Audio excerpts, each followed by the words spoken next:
प्रयाग की इस पवित्र धरती पर हम आध्यात्मिक शांति की कामना लेकर के आते हैं, लेकिन आज यहाँ से एक ऐसी रिक्तता और भारी मन लेकर लौटना पड़ रहा है जिसकी हमने कभी कल्पना नहीं की। प्रयाग में जो कुछ भी घटित हुआ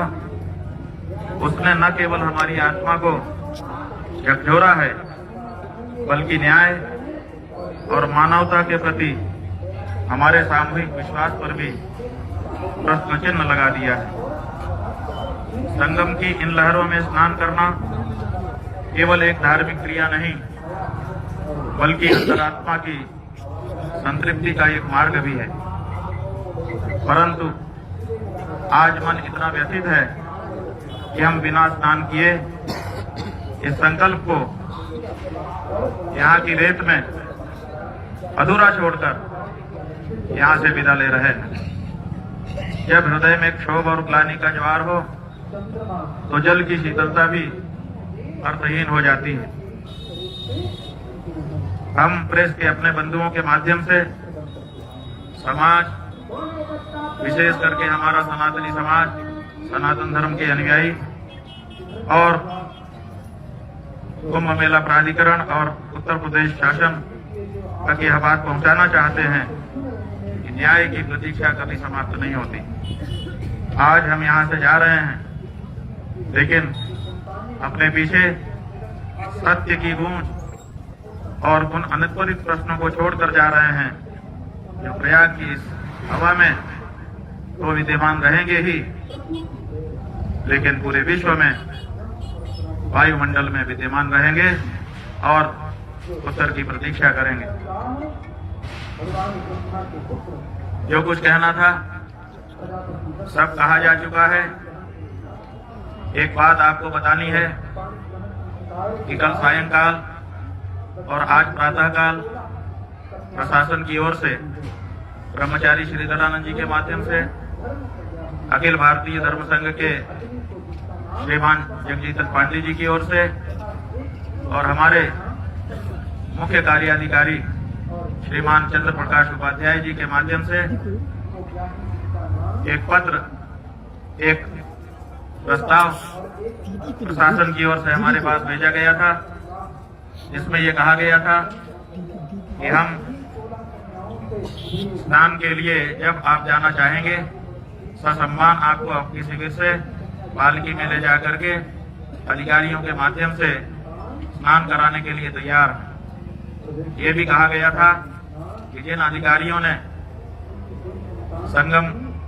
पर मौनी अमावस्या के दिन उपस्थित रहकर घटना को देखा था, वे सब वहां पर उपस्थित रहेंगे और आपके ऊपर पुष्प वर्षा करके स्वागत करेंगे।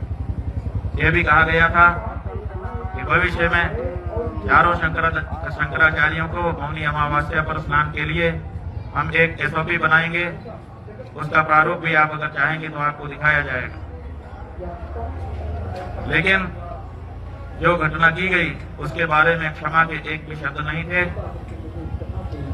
हमको लगा कि अगर हमने ये प्रस्ताव स्वीकार किया, स्नान करने के लिए गए, फूल बरसवा लिया अपने ऊपर और आगे के वर्षों के लिए कोई SOP स्वीकार कर लिया, तो इसका मतलब ये होगा कि जिन सन्यासियों को, जिन ब्रह्मचारियों को, जिन वृद्धों को, जिन संतों को, जिन भटकों को लांछित अपमानित किया गया, ये सब उसकी कीमत होगी। उसकी कीमत पर हम अपनी सुविधा और अपना सम्मान स्वीकार करने में असमर्थ रहे। इसीलिए हमने कहा कि अगर आप अपनी गलती के लिए, अपने अपराध के लिए क्षमा याचना कर सकते हैं तब तो ठीक है, बाकी कुछ आपसे हमको नहीं चाहिए, क्योंकि जो हमारा है उसको आपको आज नहीं तो कल देना ही पड़ेगा। वो हमारा अधिकार है, वो आपकी तरफ से किया गया दान नहीं होगा। लेकिन जो असली मुद्दा है, जिसके लिए 10 दिन तक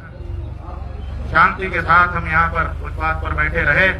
आपको लंबा समय हमने प्रदान किया कि आप ठंडे मन से, मस्तिष्क से विचार करो और विचार करके जो अन्याय हुआ है उसके लिए आगे आकर के या तो दंड भोगो या तो क्षमा याचना करो। लेकिन 10-11 दिन बीत जाने के बाद भी आज जब हमारे जाने का हमने निर्णय किया तब इस तरह का प्रस्ताव हमारे पास आया, लेकिन वो प्रस्ताव हम इसीलिए स्वीकार नहीं कर सके क्योंकि हम जिंदगी भर के लिए अगर इस प्रस्ताव को स्वीकारते तो हमारी आत्मा हमको स्वीकारती कि तुमने ये जो सुविधा पाई है, तुमने ये जो एसओपी लिखवाई है, वो ब्रह्मचारियों, सन्यासियों, भटकों, वृद्धों, स्त्रियों के असम्मान की कीमत पर पाई है। इसको कभी भी हमारा हृदय स्वीकार नहीं कर सकता था, इसलिए हमने प्रस्ताव को ठुकरा दिया है और हम भारी मन से यहाँ के लिए जा रहे हैं। आप जो पूछेंगे हम सब का प्रश्न उत्तर करेंगे, लेकिन मन बोझिल है, इसलिए हम चाहेंगे कि आपके प्रश्नों और इस वक्तव्य के बीच में कम से कम कुछ क्षण का एक मौन हमारे बीच में रहे, जो साक्षी रहेगा कि जो मुगलों के समय नहीं हुआ वो तथाकथित हिंदू सरकारों के समय में हुआ है। और ये बात हर सनातनी के हृदय को विचार के लिए उत्तेजित करेगी और इस पर विचार करने का अवसर आएगा। एक तरफ देश के गृह मंत्री कल गांधीनगर में थे,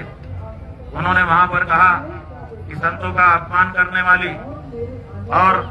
सनातनियों की सुध न लेने वाली सरकारें कभी भी स्थायी नहीं रह सकती हैं। एक तरफ इतना बड़ा ज्ञान उनके द्वारा उच्चारित किया जा रहा है और दूसरी तरफ सनातन धर्म के सबसे बड़े प्रतीक शंकराचार्य, सबसे बड़े प्रतीक बटुक, सबसे बड़ी प्रतीक सन्यासी, सबसे बड़े प्रतीक ब्रह्मचारी, जिन्होंने सनातन को अपने कंधों पर ढोने के लिए अपना जीवन समर्पित कर दिया है, ऐसी साधवियां, ऐसे वृद्ध सब का अपमान यहाँ पर हो रहा है और उसके बाद भी इतना बड़ा उपदेश गृह मंत्री जी के श्रीमुख से निकल रहा है। तो ये जो दोहरा चरित्र है, कहने में कुछ और करने में कुछ, ये अब देश के सामने साफ होना चाहिए और उसको साफ करने के लिए हम कार्य करेंगे, सर्व सनातनी तक संदेश भेजेंगे और ये स्पष्ट होना होगा कि सनातन का नाम लेकर के सनातन के विरोधी सत्ता में न रह सके। बंधुओं, इतना कहकर के हम थोड़ी देर चुप रहेंगे। जब थोड़ा सा हमको साहस होगा तो आप जो प्रश्न करेंगे हम एक एक करके उसका उत्तर जरूर देंगे। शंकराचार्य भगवान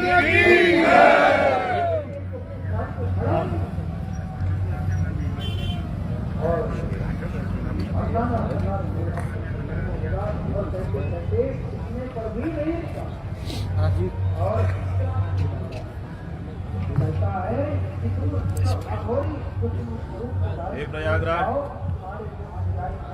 हे गंगा मैया, हे यमुना माता, हे सरस्वती माता,